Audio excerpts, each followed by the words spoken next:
Welcome to Solitary Nation. My name is Matt Duhamel, your host, and this week we are talking with the public speaker, the comedian, the author, the writer. He does a lot of things. His name is Frank King.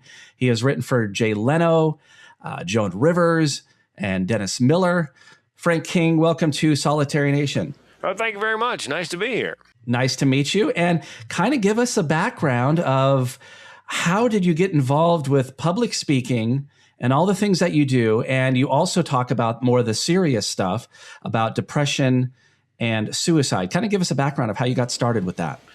I started comedy in the fourth grade. My teacher, I had these glasses that I had to wear but didn't like them because I'm old. I'm 60. So we're talking 1965 or 6. There were no fashion frames. So it was Buddy Holly, black plastic. I'm terribly vain, still am. The teacher decided to sort of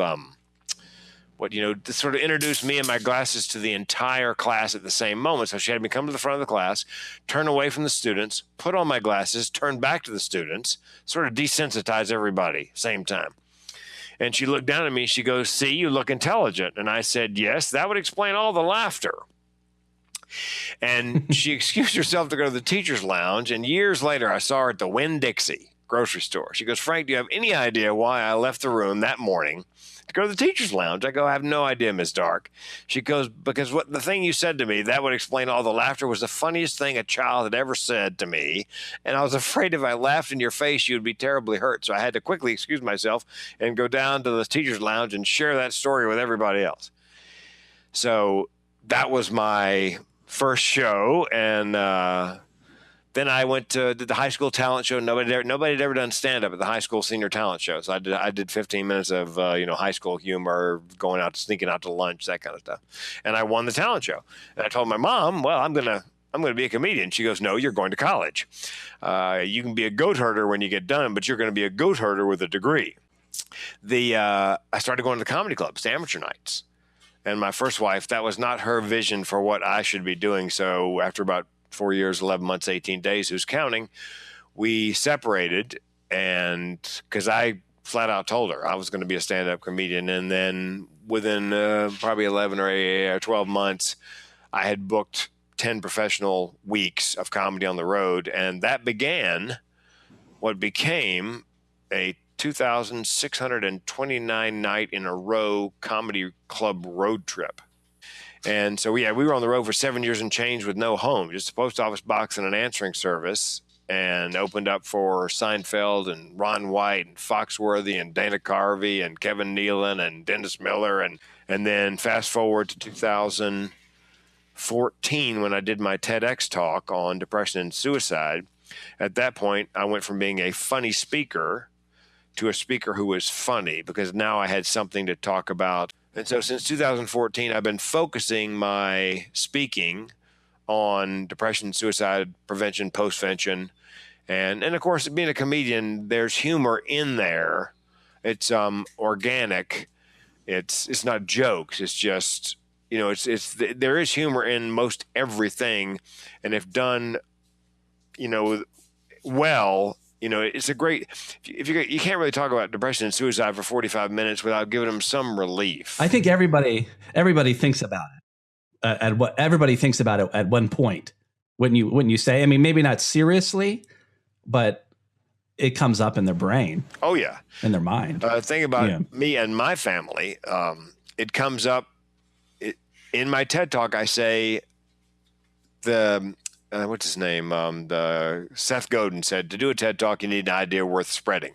The way to get an idea worth spreading is find your tribe. And my tribe is people who battle mental illness and for whom the idea of suicide is always on the menu. And then find a vacuum. And the vacuum I found was not nearly enough people are talking about it. And when I say it's on the menu, I mean for the simplest of things. My car broke down a couple of months ago, and I had 3 thoughts unbidden. Thought 1 was, get it fixed. Thought 2 was, I could buy a new one. Thought 3 was, or I could just kill myself. It just pops into my head. It's not a serious thought. I don't act on it, but it's always there. And I spoke at a big college convention where 300 or 400 schools, kids come with their budgets. They hire comedians and jugglers. They also hire speakers, date rape, alcohol awareness. and suicide prevention. So I did my 15-minute sort of sampler of my keynote. Woman came up afterwards. Young woman, 21, 22. She goes, "You made me cry." I said, "How did I make you cry?" She said, "Because when you said you could get the car fixed, you could buy a new car, or you could just kill yourself." She said, "For the first time in my life, I realized that I was not the only one on the planet who thought that way." That was really a long answer, Matt, to a short question. And that's it. Thank you for listening. No, I'm just kidding. Well, I want to switch gears a little bit because we are talking about the criminal justice system, and you know about depression, you suffer from it, and you talk about suicide prevention. And one of the groups in society facing that problem are people that have been through the criminal justice system. And I'm not sure if you're familiar with a gentleman named Khalif Browder. He's been in the news a lot, and really sad story. I'll just kind of read briefly about what happened. Okay. He was an American who was arrested at the age of 16 for allegedly, he says he was innocent the whole time, allegedly stealing a backpack. He was in prison for 3 years on Rikers Island, which is closing now. Thankfully. He never got a trial. Yes, thankfully. He never got a trial. He spent most of his time in solitary confinement. During his imprisonment, Browder was severely abused and repeatedly beaten by officers and inmates. Basically, he had a very horrific experience. 2 years after his release, Browder died by suicide. In November 2013, Browder attempted to commit suicide by slitting his wrists once more. This is the first attempt. This time with a steak knife, but was stopped by a friend. And then on June 5th, 2015, he wrote a brief note to his mom, quote, "Mom, I can't take it anymore," end quote. The next day, Browder committed suicide by hanging himself. And that was 2 years after his release. So, and really, I was looking at the statistics, Frank, about people, after being released, the suicide rates for people that have been in state or federal prisons, and if I have this correct, it's at least for male prisoners, is 8 times higher than the national average for suicides. But the good news is the rate of state prison suicide nationally has been, steady over the past decade, averaging about 15 incidents per 100,000 inmates nationwide. That's actually down from 30 years ago, but still a major issue. I know, families are involved when they have a loved one incarcerated. They go through, I'm sure, depression and perhaps, I hope not, but thoughts of suicide. Any tips, anything that you could say to people that have been incarcerated or families who have been affected by incarceration? What can you tell them? Yeah, 2 things. One is I just did I'm also an auctioneer, and I just did an auction for the Newburgh, Oregon Noon Rotary, and they raised money for something that used to be called Thugs Off Drugs. That was the 1970s name. It's now called Helping Hands, and what it is and we raise somewhere close to $75,000. It's an organization for people who have just been discharged from the prison system, state or federal, and have nowhere to go, no job, no family, no social support system. And so they provide housing, training, detox, whatever you need. So I would encourage people who have a loved one coming out of the system to hit the Google machine and see if there are any social service organizations, either government or, not-for-profits, that offer services for former inmates. The second thing would be for family members is, I think I mentioned earlier that there's an old wives' tale about you never mention the word suicide to somebody who's depressed. You need to ask if they're depressed, and then if they are in fact depressed, if they're willing to admit they're depressed, the second question is always, are you having thoughts of suicide? And that's a difficult one to do. And I tell people when I do my keynoting and training, I say, look, that's a difficult question to ask. Are you having thoughts of suicide? So I would practice that in the mirror a few times before you ask the person you're worried about, so that it comes out of your mouth as easily as possible. And then I also tell them, you need to brace yourself. You don't want to react or overreact to whatever they say. You want to be prepared for, something that is perhaps horrific, so you don't go, oh, dear God. So ask them if they're depressed. Ask them if they're having thoughts of suicide. And then if they say, yes, they're having thoughts of suicide, the next question is always, do you have a plan? And if they're depressed and they're having thoughts of suicide and they have a plan, then the next step is never leave them alone. If you have to go somewhere at that point, do your best to get somebody else to come in to be with them. And your job at that point is sort of like a mental health first responder. You're kind of like a mental health paramedic. You're not there to fix them. You're just there to stabilize them and then get them talking to somebody, a mental health professional. So your job at that point is to get them on the phone to one of the suicide hotlines, or if it's a younger person, get them texting. Now you can text back and forth with suicide hotlines, and they often have teenagers on the other end of the texting, so it's very much age appropriate generationally. So, and if you can't get the phone into the hand of the person who is considering suicide and has a plan, you pick up the phone, you dial the hotline number, and the volunteer on the other end will undoubtedly work very hard to get the phone into the hand of the person who is in crisis. Okay. The last step is, and this is always a question I get, when do you call the cops? You don't dial 911 unless they are an immediate threat to themselves or others. Sure. Good advice. Definitely. I was searching for this last night and researching depression and generational. Is that what it's called? Generational depression or generational suicide and generational depression. Yeah. Generational depression and suicide. In my family, we've got the daily double. Okay. There was a question on Yahoo that was posted on July 2011, and it says, should I commit suicide because of my felony record? I mean, this person just posted this and opened it up to the world. And I just want to read this. It's very, very sad, actually. He says, I have screwed up in my life so much in 4 years ago, and with second degree of burglary because of my, quote, friend. And I still cut myself all the time because I can't get a job based on my skill. I am so depressed because I will never have a good life. Everyone hates me because I'm a felon. So I think my life should end. I think I don't deserve a second chance. So I feel I want to terminate my life so it would solve the problem. My parents have been telling me that I am a worthless piece of crap. I had a good life until 4 years ago as a junior year in college. I was kicked out of college because of felony conviction. So I don't have a degree and I have to work at McDonald's. How can I get out of this and do the job based on my computer skill, or should I just kill myself? I would just use the kitchen knife and stab it into myself. A little graphic, but how possible? And I'm reading this how he wrote it, so his writing is a little off. But how possible is that felons can become successful and rich? Obviously, a very depressed person, and I hope that he never went through it. This was 5 years ago or 6 years ago. It's very sad. It's very sad. And you've been talking to a lot of people, maybe not necessarily ex-felons, but does this type of talk surprise you? Have you seen this a lot in your relationships with people? If he's reaching out like that, it sounds like he's ambivalent. And Matt, about roughly 8 out of 10 people are ambivalent about committing suicide.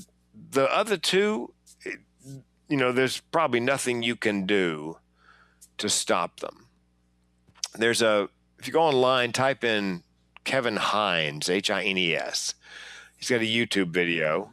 Schizophrenic, I believe, schizoaffective disorder, depending, where you are on the timeline in terms of age. When I was younger, it was schizophrenia. Now I think it's schizoaffective disorder.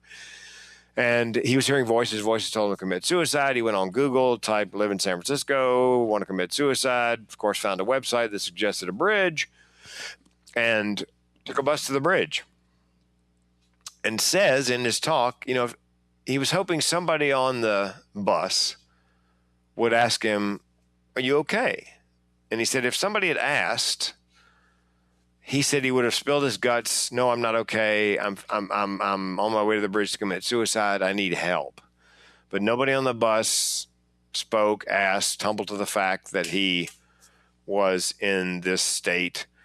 Got to the bridge, standing next to the bridge or next to the railing. A woman comes up and she goes, excuse me. And he's thinking, oh, finally. And she goes, could you take our picture? Oh, my goodness. So he takes her picture and they walk off and he goes over the rail. And like most people who do that, he said as soon as he let go, he knew it was a mistake. Survived the drop. And here's where the comedy comes in. He survives the drop. He goes way down in the water, but he comes back up. His back is hurt pretty bad, but he's alive. He feels something under the water bump his leg, and he thinks to himself, sharks? The website didn't mention sharks. I survived the drop, and I'm going to be eaten by a shark. And like he should be worried about that, right? Yeah, and it turns out it was a sea lion. So, but yeah, he was ambivalent, even though he's been hearing these voices and they've been telling him to kill himself. Still, he was ambivalent. If someone had spoken to him on the way there, he would have just opened up and would have avoided the jump.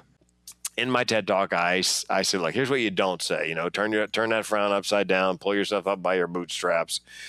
The thing to say is, okay, I am here for you and mean it. I know you're not lazy, crazy, or self-absorbed.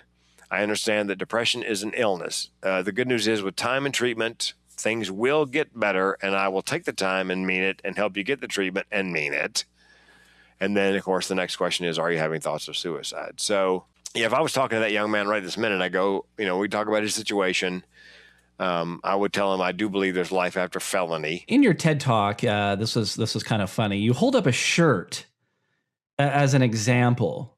Yeah. And it says, normies just don't get it. Well, normies is a term that people who battle mental illness call normal people. Yeah, some people call them normal. Some call them neuronormal. That's one of the problems with mental illness, depression, thoughts of suicide is 85% of the population has never experienced a major depressive disorder. So they can't really wrap their minds around the whole idea of that and then the thoughts of suicide.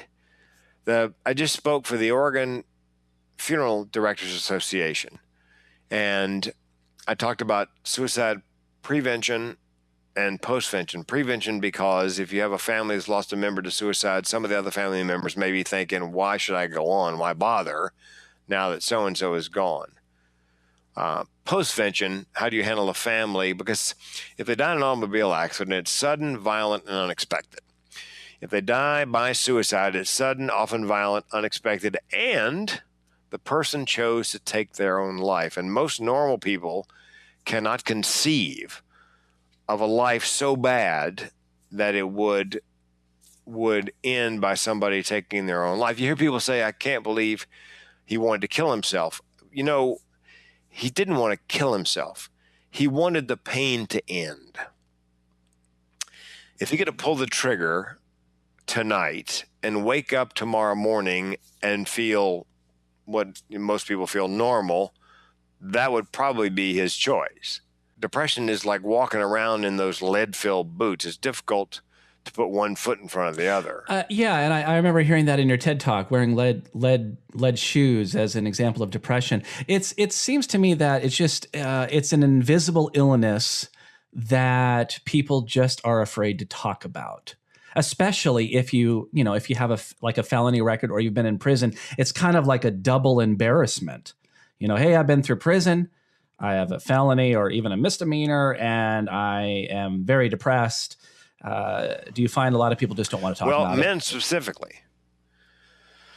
I'm sure women feel the same way on some level, and I'm working with two psychologists on a book, sort of an anthology, kind of a chicken soup for the soul sort of a book, men's stories on mental challenges, struggles, not just mental illness, but dealing with aging parents, having a child with autism, dealing with drug or alcohol abuse. And what we're hoping is that men will pick up the book and the stories will begin like the young man, where everything was going good until his junior year in college. So we meet him, and he's a contributing member of society. And then things go to hell in a handbasket, ends up in jail, and then spirals downward from there into depression because he can't find a job. And then hopefully in these stories, there will be an element. And then I figured out strategies to cope with these issues. Like I saw a psychiatrist, I got on an antidepressant. I found a program for felons to reintegrate into the workforce. So we're hoping men will pick up the book, read the story of that person, and see themselves in it. Yes, things were going well. Then they ended up in prison. Then after prison, I had great difficulty. And then, this is how the guy coped. There's a program for felons to get reintegrated into the workforce. Well, we've collected stories. We've got, I think, 28. We want 45 stories. Okay, so we'll put a link on Solitary Nation podcast directly to where people can submit their stories. So what they do is they send out a survey monkey survey, and you put your name, your age, and it can be anonymous, by the way. Even though you give us your name in the book, you don't have to publish your name. And then what we're asking for is a 200-word summation of your story. And then we'll pick the ones. And like I said, dealing with aging parents, dealing with an autistic child, drug and alcohol addiction, just a range. And in the survey, it showed it in the cover letter, it talks about all these categories your story might fall in. It may, most people have a story that overlaps a couple of divorce, incarceration, LGBTQ. When do you think this book would be available? Let's see. We're hoping to have all the submissions in by the end of the month. And I'm guessing it should be available 30 days later, maybe 60 at the most. So, I would say by Labor Day, the book should be published. Okay, so men listening right now, go to the page, go to solitarynationpodcast.com, find season 2, episode 6, Frank King, and then you'll see the link there where you could submit your story. I also want to talk about how people can find you, about what you do, and maybe come to one of your motivational talks. How can people find you, Frank? Not going to happen. Not going to happen? No. You're secret? You're not out there at all? Yeah, I'm in the witness protection program. Oh, my goodness. No, I've got a website, and people give me a hard time because the name is really long, but that's because they don't understand that it's full of keywords. It's like a long tail keyword phrase. It's called the THE Suicide Prevention Speaker. Okay. .com. That's not too bad. And then you have another one here. I'm on another website. I got a bunch of them. Which one are you on? frankkingspeaking.com. You can also find you there too, it looks like. Yes, correct. Because, there are other topics I speak on. The networking. I've got a networking speech because my mother was I didn't know at the time, but it became very obvious later when I learned that not everybody in the world did business the way my mom did, networking, connecting people for no reward to herself just because she could. So I got a networking speech. I've got a inspirational, motivational speech, because I've had 3 or 4 heart procedures, a bankruptcy, so I've got a resilient story of my own, and comedy. I'm going to be going to the coast of Oregon here this month to the Harley Davidson dealers meeting and just being funny. So sometimes I'm just funny. Yeah. They say, when people can get through the toughest times by being lighthearted or just trying to at least laugh through the problem. And I have a tendency of doing that. You've been through some really tough times. I have been through some tough times. And I had a relative who was arrested about 5 years ago, tried to commit suicide twice, but he's happy now. Today, we laugh about it. It sounds weird, but we laugh about it, literally. I've been self-medicating with humor for decades. As well as my family member. My sister's very funny. She said, I would never commit suicide. I said, how do you know that? She said, because I'm an editor, a professional editor, and I could never get the note just right. So we're just all very funny that way. And there are punchlines in the pain. And the trick is to figure out where they lie. And, in terms of speaking, success stories people are interested in, but they really want to know about your messes and stresses and how you overcame. So like the person you were just talking about who went to prison, I guess, and then people want to know about that. And then they want to know, how did he get to where he is today? That's kind of what the book's about. How did you go from that to where you are? Because that may help someone else make that same leap, to know that somebody else did it. It's resiliency. Yeah, and sometimes the right person with the right information at the right time can save a life. And it may be something as simple as, look, brother, I've been there, and here's what I did, and I'll help you do the same. I'm going to wrap up here because I know you're busy. No, I got nothing going. But I do want to thank you, Frank King, for coming on the show and spending time on Solitary Nation. Your advice really, I'm sure, helped out a lot of people. And I appreciate you being out there and talking about your personal story and helping others. And that's what I'm trying to do here on this podcast. And I know you do a podcast as well, and you do so many things. And once again, you have several websites, frankkingspeaking.com. The other one is, mention it one more time for us. Oh, it's suicidepreventionspeaker.com. Frank King, ladies and gentlemen, and you can find him and information about how you can book him as a speaker or go to one of his talks at those websites. My name is Matt Duhamel, host of Solitary Nation. Thanks for listening. I'll talk to you next week.